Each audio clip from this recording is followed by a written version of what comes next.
16. Vamos a leer desde el verso 5 al 16. Dice la palabra de Dios: llegando sus discípulos al otro lado, se habían olvidado de traer pan, y Jesús les dijo: mirad, guardaos de la levadura de los fariseos y de los saduceos. Ellos pensaban dentro de sí, diciendo: esto dice porque no trajimos pan.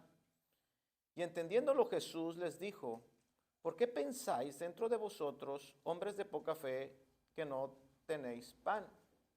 ¿No entendéis aún, ni os acordáis de los 5 panes entre 5,000 hombres, y cuántas cestas recogisteis?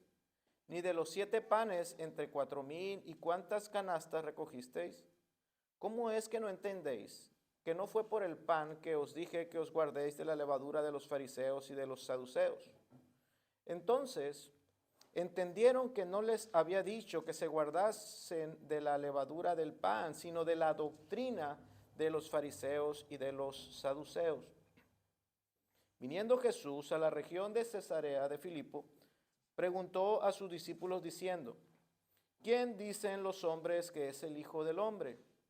Ellos dijeron: unos Juan el Bautista, otros Elías, y otros Jeremías o alguno de los profetas. Él les dijo: ¿y vosotros? ¿Quién decís que soy yo? Respondiendo Simón Pedro dijo: tú eres el Cristo, el Hijo del Dios viviente. La última ocasión que prediqué hace 2 semanas, hablábamos acerca de la ceguera espiritual. Vimos que los ciegos espirituales se encuentran dentro de 2 categorías. Mencionábamos que todos venimos a esta vida siendo ciegos espirituales, pero de entre todos esos ciegos espirituales hay 2 tipos. Uno, mencionábamos que iban a ser aquellas personas que se mantendrían ciegos y en esas tinieblas durante toda su vida, de hecho, durante toda la eternidad. Y los otros ciegos serán aquellos ciegos que serían sanados, que recibirían la gracia de la iluminación del Espíritu, y que llegaría un día donde esos ciegos espirituales llegarían a ver y tener comunión con Dios.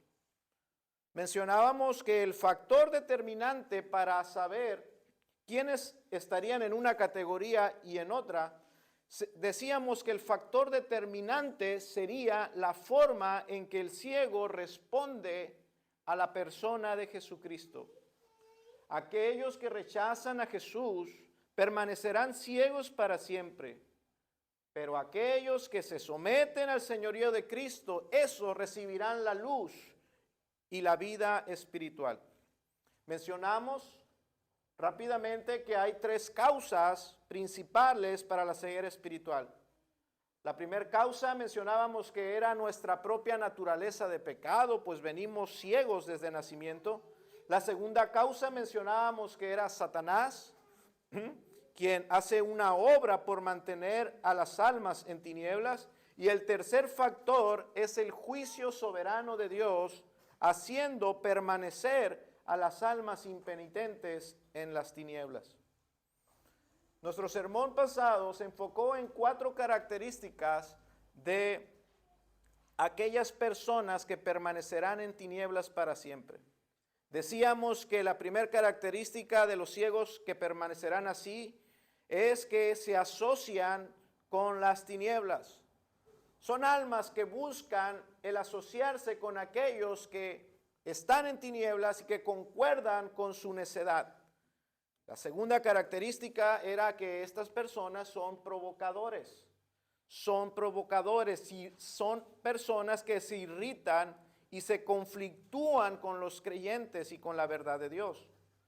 La tercera persona de los ciegos que permanecerán así para siempre es que son personas que perseverarán más y más en su pecado. Y la cuarta característica era que estas personas son personas que están separadas de Dios y que sufrirán el abandono eterno de Dios. Bueno, contrario a esto, la Escritura nos enseña que la otra categoría, los ciegos que sí verán, aquellos que saldrán de las tinieblas y vendrán a la luz admirable de Dios, son todo lo contrario. Son personas que buscan la luz, que se asocian con la luz, son personas mansas y humildes, no son provocadores, son humildes ante la verdad de Dios. Cuando escuchan la verdad, la reciben porque son humildes, son mansos, no se irritan porque la palabra les diga pecadores. Al contrario, al escuchar su condición por medio de la palabra, se humillan y claman al Señor por salvación. Estas personas que sí verán son personas que perseveran más y más en su santidad. Son personas que continuamente están recibiendo más luz, más conocimiento de Dios. Y la cuarta característica es que son personas que no son abandonados por Dios, sino que son personas que son enseñados por Dios. Pero hemos llegado aquí a este versículo 15, donde quiero enfocar mi sermón en esta mañana. En este versículo 15 se nos muestra cuál es la prueba máxima de aquella persona, de aquella alma que saldrá de las tinieblas.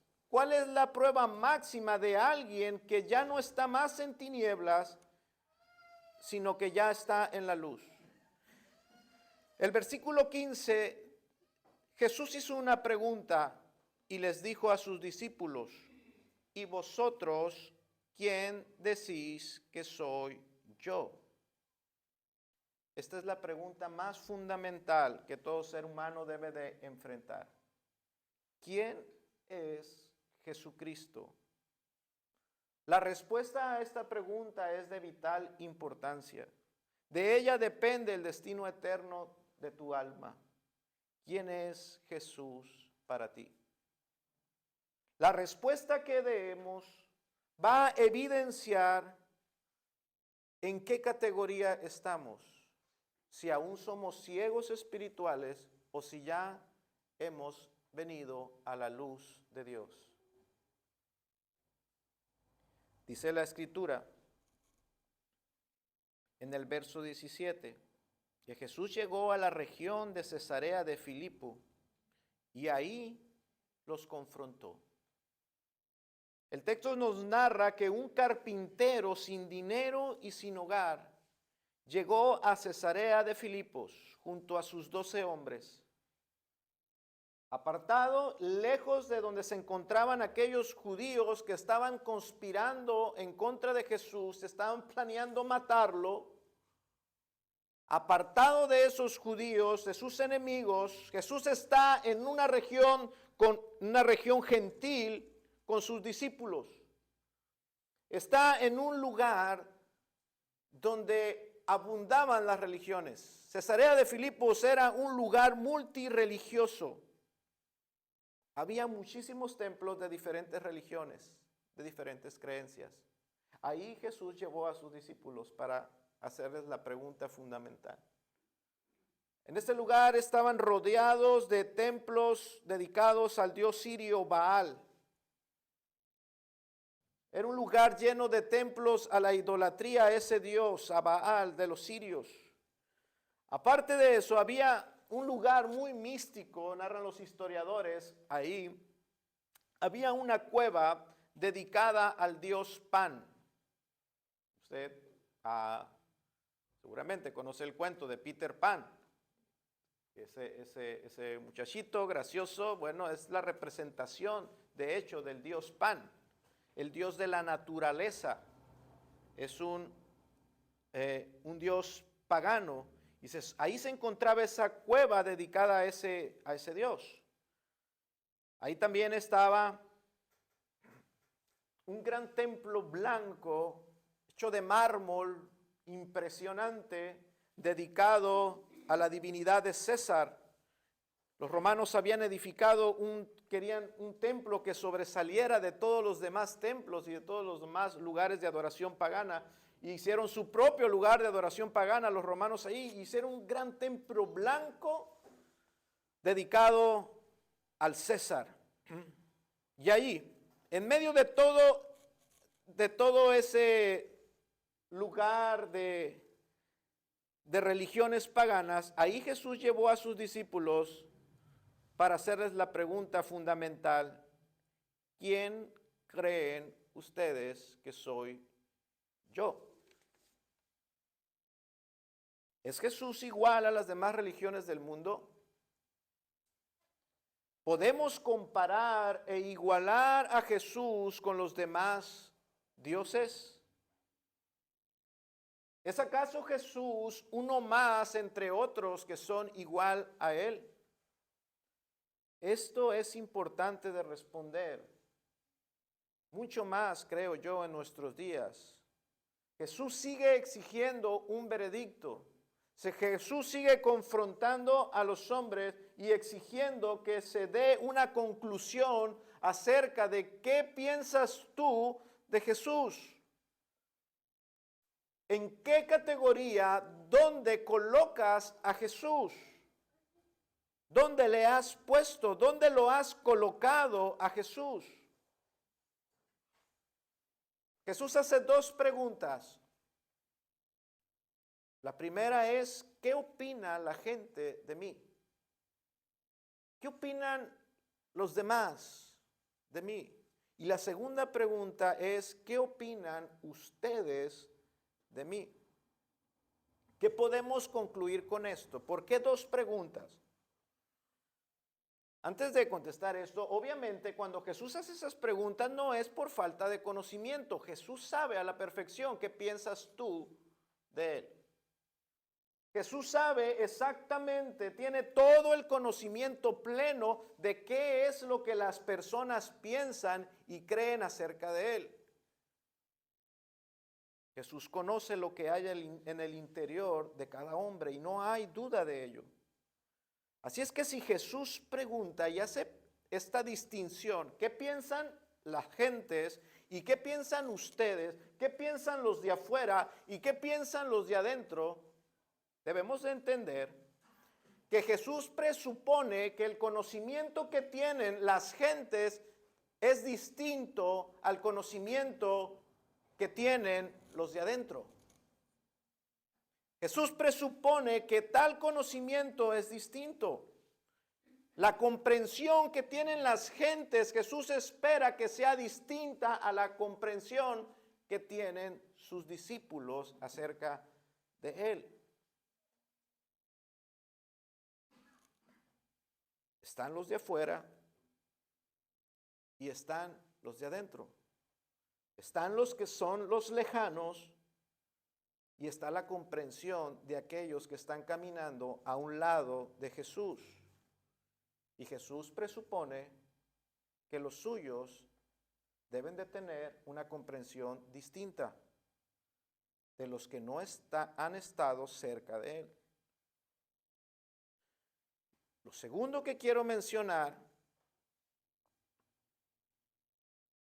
es que si Jesús pregunta qué es lo que opina la gente de afuera, qué es lo que creen de Él las gentes, no es porque, ya he dicho, no es porque Él no lo sepa. Creo que Jesús hace esa pregunta a sus discípulos para que ellos reflexionen acerca de cuáles son las percepciones populares de las personas.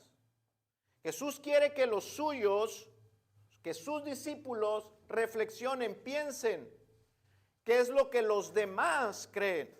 Así es que Jesús promueve esa reflexión en sus discípulos. Él preguntó a sus discípulos, dice el verso 13, ¿quiénes dicen los hombres que es el Hijo del Hombre? Piensen, reflexionen, ¿qué es lo que los demás creen? Así es que nosotros Si somos verdaderos discípulos del Señor, no podemos ser perezosos e ignorar voluntariamente lo que la gente piensa de Jesús. Ah, pastor, eso no es tarea mía, eso es tarea de los que hacen apología. Aquellos que se enfocan en defender la fe, que ellos estudien, que ellos indaguen qué es lo que las diferentes corrientes piensan de Jesús. No, Jesús pregunta y Jesús quiere estimular a sus discípulos para que reflexionen sobre las creencias de aquellos que han escuchado de Jesús. No podemos ser perezosos, no podemos ser negligentes. Creo que por ello muchas iglesias han caído en los brazos del ecumenismo, esos brazos diabólicos del ecumenismo, por no tener en cuenta qué es lo que los demás piensan, las demás religiones piensan de Jesús. Creo que por ser perezosos se han introducido en la iglesia muchas prácticas y costumbres hebreas que minan la gracia y falsean la adoración. Las percepciones populares son muchas y no por ser populares son percepciones correctas. ¿Quién es Jesús? Bueno, hay tantas opiniones, Jesús, ¿para qué darle tiempo a eso? Son tantas. Pues por esa pereza, por esa ignorancia, la iglesia se ha infectado de errores. Jesús, la mayoría de las personas piensan bien de ti. Que eso te sea suficiente, Jesús. ¿Para qué yo preocuparme para saber qué es lo que la gente piensa de ti? Si lo que la gente piensa son cosas buenas. Bueno, no es tan correcto en algunas cosas, pero son bien intencionados, Jesús. Entonces, ¿por qué preocuparnos o ocuparnos por eso? Jesús les pregunta, reflexionen, ¿qué piensan las gentes de mí? Las percepciones populares suelen poner a Jesús ciertamente en un lugar muy alto, pero no el más alto. ¿Escuchó? La mayoría de las gentes, si tú preguntas qué piensas de Jesús, pondrán a Jesús en lugares muy altos, lo elevarán, pero no lo llevarán al lugar más alto. Y como iglesia, nosotros debemos poner atención en esto. Porque la mayoría de las iglesias suelen preocuparse y alejarse de los enemigos descarados del cristianismo. No se atreverían a hacer alianzas con la brujería o con la santería. No se atreverían a hacer alianzas con los ateos que son enemigos descarados de Dios. ¿Verdad?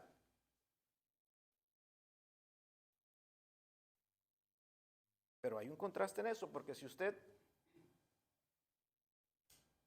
indaga cuáles son los libros más vendidos en las librerías cristianas, los libros que más se venden, los más consumidos dentro del ámbito cristiano son los relacionados con el satanismo y con el espiritismo. Libros que están enfocados en darle a conocer a la iglesia cómo funcionan los brujos, cómo funciona el mundo espiritual de los satánicos, y esos son los libros que más consumen los cristianos. Están enfocados en los enemigos descarados de Dios, pero pocos conocen qué es lo que piensan los mormones acerca de Jesús. ¿Qué piensan los testigos de Jehová? ¿Qué piensan los apostólicos? ¿Qué piensan los de la luz del mundo acerca de Jesús? Y si tú le preguntas a un cristiano, no te va a saber responder. ¿Qué piensan las gentes de mí? Al Señor no le importaba, de hecho, las opiniones de sus enemigos descarados, no le preocuparan lo que pensaran o creyeran sus enemigos.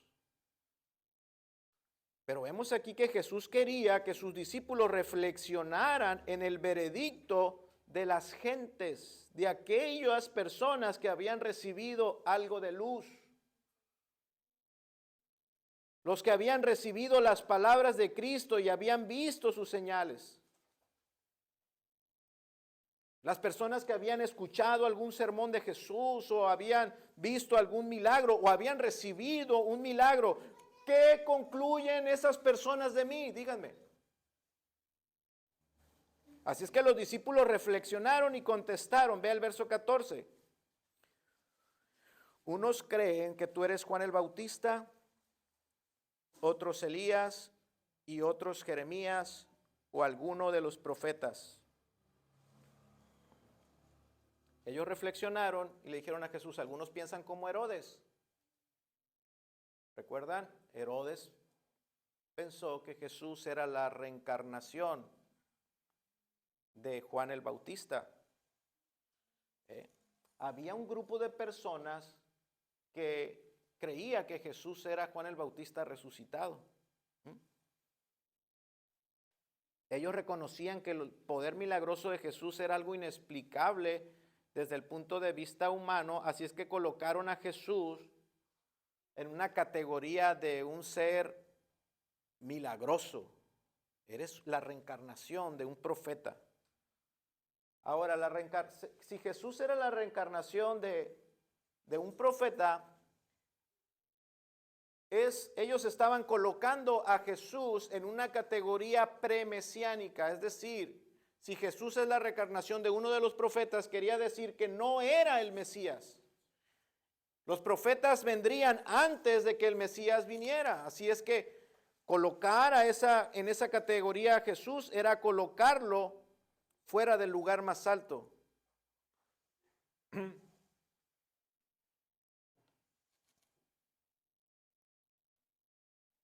Esas personas que creían que Jesús era la reencarnación de Juan el Bautista, pasara lo que pasara con Jesús, ellos seguirían esperando al Mesías.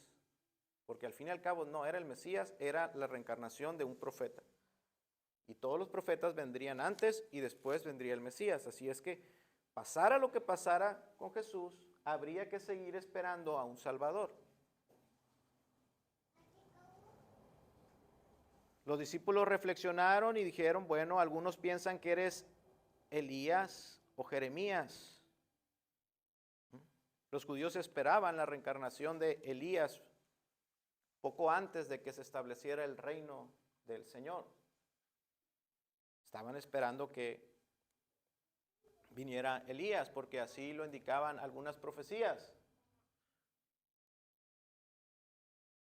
Pero no se dieron cuenta que cuando vino Juan el Bautista, ¿se acuerdan cuando el ángel le anunció al padre de Juan el Bautista que tendría un hijo y que su hijo vendría en el espíritu de Elías para volver los corazones hacia Dios? Bueno, eso se cumplió ahí. Pero había algunos que creían que eso estaba ocurriendo, pero en Jesús, que era un profeta premesiánico que vino antes del Mesías. De nuevo, en una categoría muy alta, pero no en la más alta. Bueno, algunos creían que Jeremías, que era la reencarnación de Jeremías, hay unos libros apócrifos que no se encuentran en el canon, que son extra bíblicos. El libro de los Macabeos mencionaba que los judíos creían que Jeremías vendría de nuevo. Bueno, esas eran las creencias. Así es que los judíos colocaron a Jesús casi en la categoría más alta, pero no en la categoría adecuada, en la más alta. No reconocieron el carácter mesiánico de Jesús. Ahora, si hoy reflexionamos sobre las percepciones que este mundo tiene acerca de Jesús, nosotros vamos a concluir igualmente que la mayoría de las personas hablan bien de Jesús. Porque hablar creer que Jesús era la reencarnación de Juan el Bautista o la reencarnación de Elías o la reencarnación de Jeremías era un honor para cualquiera, pero no para Jesús. Hoy mismo las gentes hablan muy bien de Jesús. Colocan a Jesús en lugares muy elevados, pero muchos de ellos no reconocen su deidad. No reconocen que Jesús es Dios. No reconocen que Jesús es el Señor. Y muchos de ustedes creen que sí. Creen que somos hermanos en la fe. Creen que su fe es la misma que la nuestra. Jesús les dice a los suyos, reflexionen. Jesús presupone que lo que ellos creen es distinto a los que un verdadero discípulo cree. Las categorías humanas, aunque sean las más elevadas, son inadecuadas para poder describir a Jesucristo. Algunos dicen que Jesús es hermano de Satanás.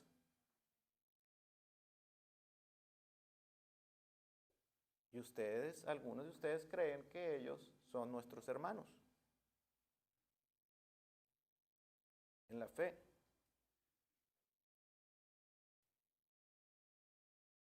Creer que Jesús es un ángel creado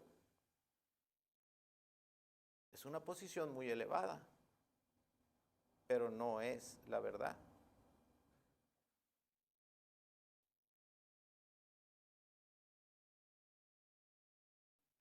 Algunos creen que Jesús es el Hijo de Dios, pero no creen que sea Dios.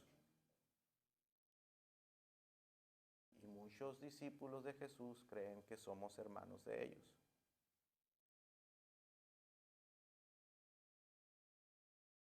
Aunque coloquemos a Jesús en una posición muy elevada, si no está Jesús entronado en la posición más alta del Mesías, del Hijo de Dios y el Salvador de los hombres, es una fe equivocada, es una creencia falsa. Una vez Napoleón dio su veredicto acerca de Jesús. Yo conozco a los hombres, dijo Napoleón.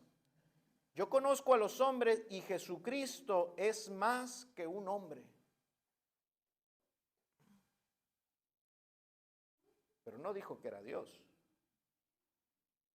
Pilato confesó a Jesús y le dio un título, le dio: tú eres inocente.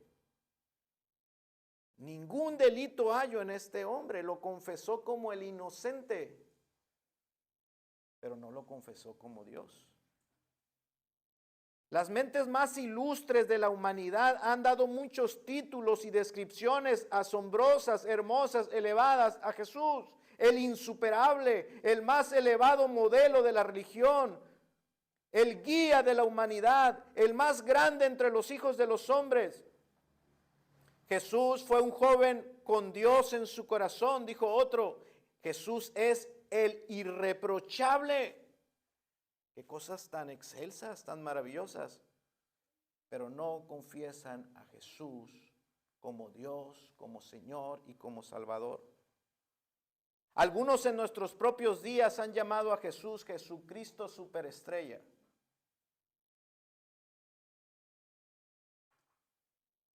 Todas estas descripciones no logran identificar a Jesús como lo que Él es. Él es Dios encarnado. Jesús es el Mesías, el Verbo hecho carne, el Salvador de los hombres. Y al menos que se reconozca esta verdad, al menos que se crea verdaderamente esta verdad, no se puede estar en la luz. Aunque tú veas que es una religión muy estructurada, de muchos años, aunque tú veas que esa religión que pertenecen a esas personas es una institución de mucho prestigio. Tales personas permanecen ciegas y están en tinieblas, no conocen a Jesús. Ahora vamos a la segunda pregunta. Entonces Jesús, después de preguntar qué opinan las gentes, les pregunta a sus discípulos, verso 15, ¿y vosotros quién decís que soy yo? Mis discípulos amados, ustedes a quienes yo escogí y llamé, ustedes que han visto todo desde cerca, ustedes a quienes les he enseñado en la intimidad. Jesús le pregunta a todos los discípulos, no solamente a Pedro. Jesús le preguntó a todos los discípulos, pero solamente uno responde. Y cuando vemos la respuesta de Pedro, no debemos de creer que es su respuesta. Pedro era siempre el portavoz, ¿verdad? Cuando hacemos equipo y trabajamos en equipo aquí y estudiamos la Biblia o algo y alguna pregunta, casi siempre hay alguien del equipo que toma siempre la palabra y es alguien que tiene ese don natural de siempre salir al frente. Pedro era ese tipo de personas, el que siempre salía al frente. Así es que Jesús pregunta a los suyos, ¿qué piensan ustedes de mí? Y Pedro responde, no solo por él, sino responde por todos los discípulos y le dice, tú eres el Cristo, tú eres el Mesías, tú eres el último enviado, después de ti no hay profetas, después de ti no puede venir nadie más que te supere, tú eres el más alto, tú eres lo más excelso. Tú eres el Mesías, significa tú eres la última palabra de Dios para la humanidad. Tú eres el inicio del último tiempo, del último chance para la humanidad. Tú eres el Mesías. Tú eres la gran y concluyente señal que Dios da al mundo. Eso significa. Tú eres el Cristo. Y añade, el Hijo del Dios viviente. Estaban rodeados de templos paganos. Y Jesús hace que confiesen, los confronta y le dice, dime quién soy yo para ti. ¿Soy yo igual que estos dioses? Ellos dijeron, no, tú eres el Hijo del Dios viviente. Tú eres diferente, tú eres el contraste con esos dioses paganos, tú eres el Hijo del único Dios que vive eternamente, tú eres distinto, esos dioses están muertos, no pueden hacer nada, no han hecho nada, no tienen poder para obrar. Tú eres el Hijo de un Dios, del Dios que obra. Tú eres el contraste de esos dioses impotentes que no pueden hacer nada por los hombres. Tú eres el Mesías que ha estado obrando activamente entre nosotros, sanando a los enfermos, ayudando, alimentando a los hombres. Tú eres ese Dios que obra en gracia y en misericordia con los hombres. Eres el Dios que se involucra con nosotros. Tú eres distinto. Tú eres el Cristo, el Hijo del Dios que vive. El único que ha mostrado a los hombres obras poderosas y misericordiosas. ¡Qué confesión! Tan cortita, pero tan concisa. ¿Qué crees tú de Jesús? Él es mi Cristo. Él es Dios vivo. ¿Qué confesión tan pequeña, verdad? Hay quienes piensan que no hay que adherirse, que no hay necesidad de tener una confesión clara de fe. A ellos nosotros les decimos que Jesús demanda, exige una confesión de fe de sus discípulos. ¿Qué es lo que tú crees? Históricamente la iglesia siempre ha tenido confesiones de fe. La idea de no confesar una fe clara es una idea moderna. Pero la iglesia siempre ha confesado su fe de una manera clara. Porque creemos que Jesús demanda que confesemos lo que creemos. Creemos que Jesús nos estimula a definir claramente lo que creemos. ¿Quién es Jesús para nosotros? Nuestra concepción, nuestro entendimiento de Jesús es el mismo que el de la iglesia romana. Nuestra concepción acerca de Cristo es el mismo que el de los mormones. Es el mismo que lo de los testigos de Jehová, que los de la luz del mundo. Un discípulo debe de saber las diferencias que hay entre su concepción y nuestra confesión de fe. Jesús nos invita a reflexionar, hermanos, para darnos cuenta si verdaderamente permanecemos en esa fe verdadera. Ahora, esta no fue la primera vez que los discípulos confesaron lo que creían de Jesús. Cuando leemos el Evangelio de Juan, en el capítulo 1, vemos la confesión de Andrés y la confesión de Natanael. Andrés va con Pedro, con su hermano, y le dice, hemos encontrado al Mesías, hemos encontrado al Cristo. Después Natanael le confiesa, tú eres el Hijo de Dios, le dice a Jesús, tú eres el Rey de Israel. Ellos ya habían confesado, habían tenido una confesión de fe, de confesar a Cristo como el Mesías, como el Hijo de Dios. De hecho, incluso en el capítulo 14 que estudiamos hace unas semanas, ellos vieron caminar a Jesús sobre las aguas y confesaron asombrados, verdaderamente, dijeron ellos, eres Hijo de Dios. Así es que no fue la primera vez. Sin embargo, Jesús los confronta y les dice, declárenme su fe. ¿Qué es lo que ustedes piensan de mí? Pero ya te lo hemos dicho, sí. Pero ¿en qué momento lo dijeron? Esas fueron confesiones impulsivas y espontáneas. Fueron confesiones que fueron hechas en un momento de extrema emoción y asombro. Vieron a Jesús y Natanael se asombró de Jesús, sintió una emoción y confesó a Jesús. Después de ver que Jesús estaba por encima de las leyes de la naturaleza y caminaba sobre el agua, imagínense la emoción que había en ellos, y en esa emoción confesaron a Jesús como el Hijo de Dios.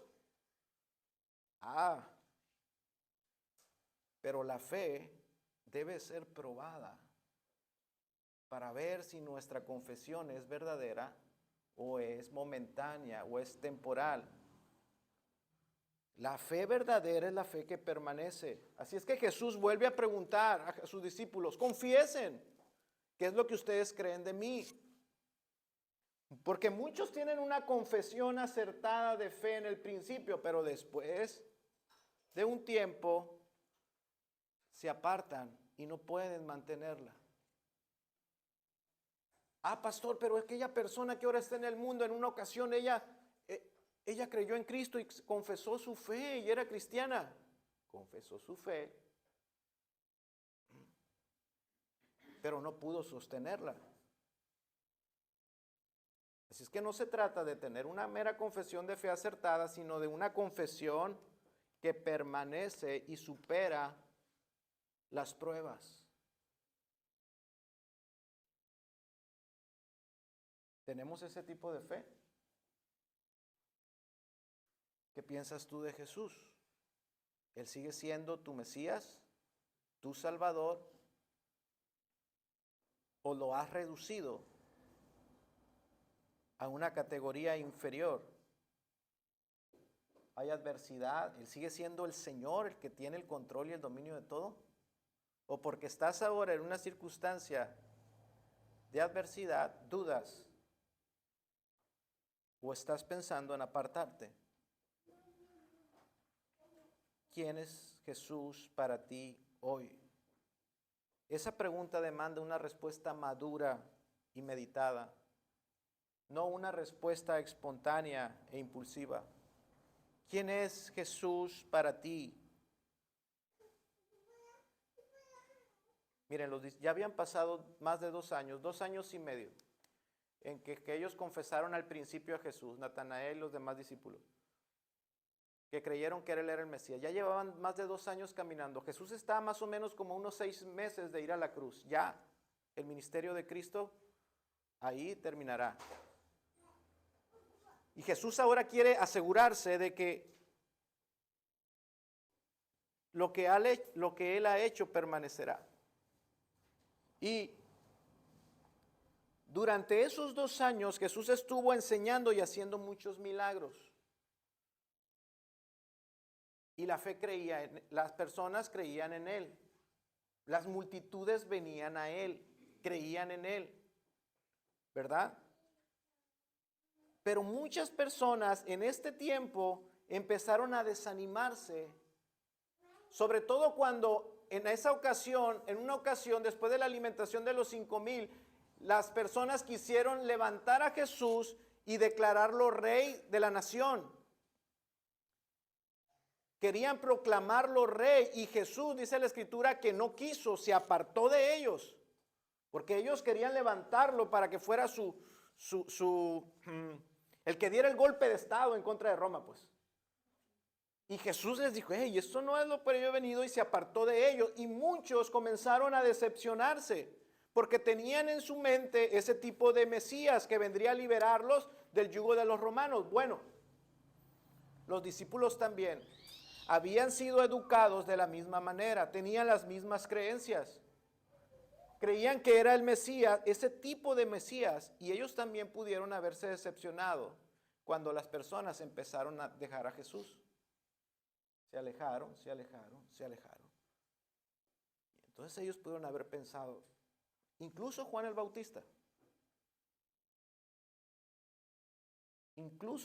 Bautista, ese hombre iluminado por Dios, lleno del Espíritu de Dios, llegó a dudar de Jesús. Y le mandó a decir a Jesús, Jesús, ¿eres tú o esperaremos a otro? ¿Se fija? Ellos se pudieron haber desanimado, pero no fue así. Jesús ya no quería usar los poderes para complacer a la gente. En este punto ya Jesús ya andaba alejándose de las, ¿verdad? Hemos estado viendo que Jesús se alejó a esta región, se fue a otra región y no se acercaba a donde estaban los judíos. Jesús ya no quería usar sus poderes para complacer a esos caprichosos. ¿Qué aprendemos de esto, hermanos? Estos discípulos no se desanimaron porque Jesús no cumpliera sus expectativas. Quiero dar 4 aplicaciones antes de terminar este mensaje. Primero, aprendamos que una confesión acertada de nuestra fe debe de ser algo para toda la vida, no solamente momentánea.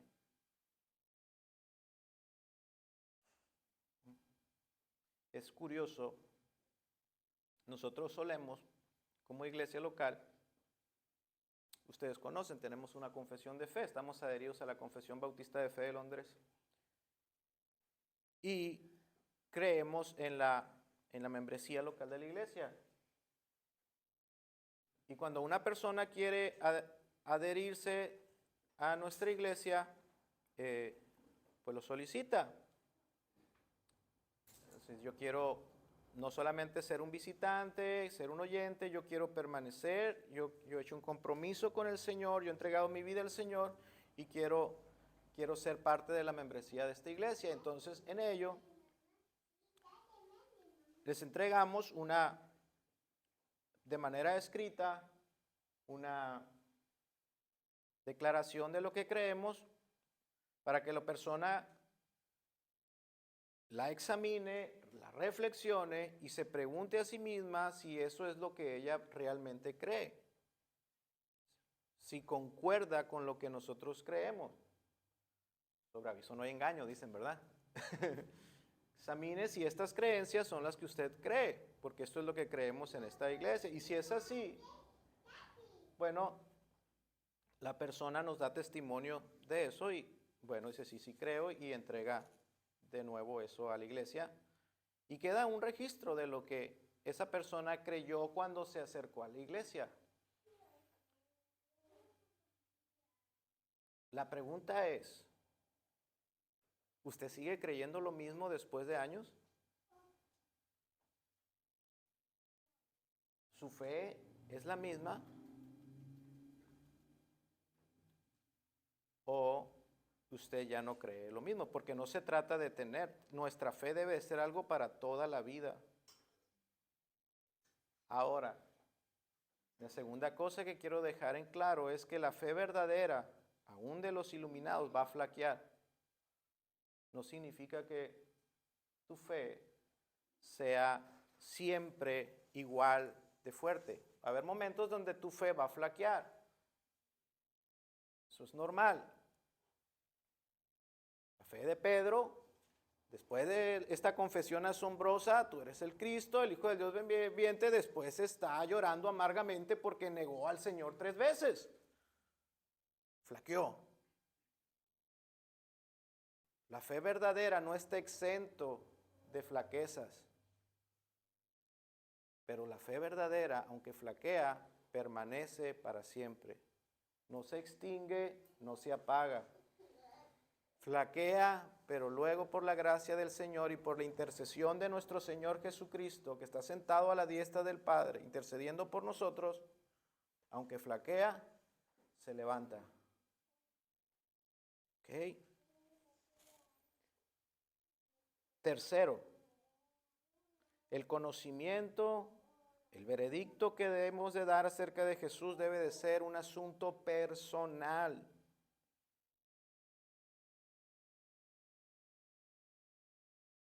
No debe de ser, eso cree mi iglesia, no.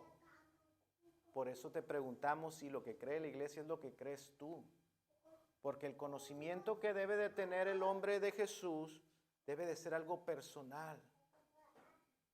Es de cada uno. Jesús exige a cada uno un veredicto.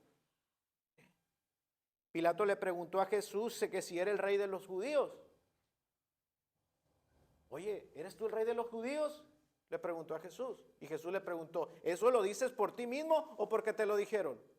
¿Eso lo crees por ti? ¿Tú crees eso? ¿O es lo que otros dicen de mí? Porque si es lo que otros dicen de ti, de mí, eso no te sirve para nada a ti.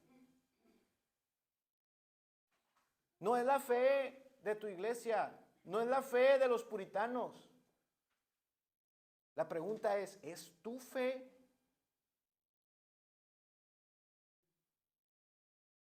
La fe de los padres de la iglesia, la fe de los apóstoles, ¿es también tu fe o es la fe de ellos? Porque si es la fe de ellos, eso no te sirve a ti. Dios exige un veredicto personal. Es importante, sí, saber lo que otros opinan acerca de Jesús, lo que cree tu iglesia acerca de Jesús, lo que creen tus padres acerca de Jesús, pero cada uno debe tener una convicción personal en cuanto a la identidad de Cristo. Nuestro conocimiento de Jesús no debe ser de segunda mano. Puede que uno sepa todo lo que se ha dicho acerca de Jesús en esta iglesia. Hace unos meses, durante la pandemia, tuvimos un estudio más o menos extenso acerca de la persona y de la obra de Jesucristo. Si lo recuerdan, lo tuvimos en línea y tuvimos ese estudio algo extenso y ahí estudiamos quién es Jesús y cuál fue su obra de manera detallada. Tú puedes conocer todo eso e incluso tener un conocimiento más porque lees libros de teología. Te puedes tener un conocimiento más amplio de lo que piensan otros teólogos acerca de Jesús, pero si no es tu conocimiento, de nada te sirve. De nada te sirve. Puedes tener todo ese conocimiento de otros y aún no ser cristiano. Porque ser cristiano no consiste en saber acerca de Jesús. Ser cristiano es conocer a Jesús, es poseer a Cristo en tu corazón.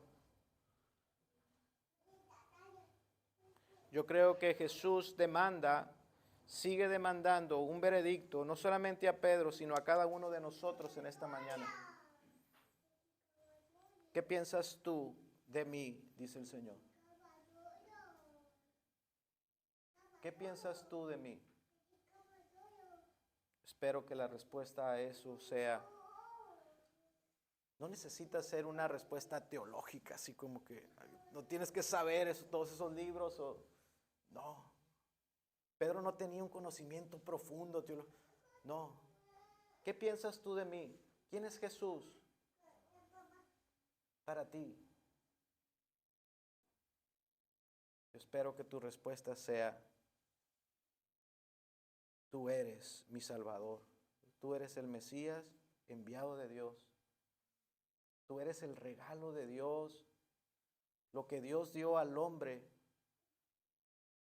para salvarlo. Tú eres aquel que vino a cargar y a pagar por mis pecados. Tú eres aquel que fue a la cruz y recibió el castigo que yo merecía en mi lugar. En ese lugar te pusiste, fuiste a ese Mesías que se puso en mi lugar, que se interpuso entre la ira de Dios que yo merezco.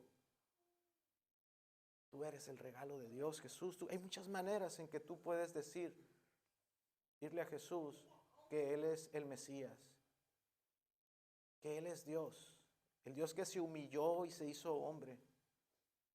Se humilló a sí mismo y tomó forma de siervo. Se hizo semejante a nosotros, gusanos, basura. Que tomó nuestro lugar y hizo todo lo que nosotros no pudimos hacer. Ese que vivió en obediencia, en esa obediencia que nosotros no la deseábamos ni podíamos lograr. Tú eres el Cordero de Dios. Tú eres el sacrificio por mis pecados. Hay muchas maneras de decirle a Dios de manera sencilla, sin ser profundamente teológicos, decirle a Jesús lo que Él es para nosotros y confesarle que Él sigue siendo eso, aunque han pasado los años para muchos de nosotros. Vamos a orar.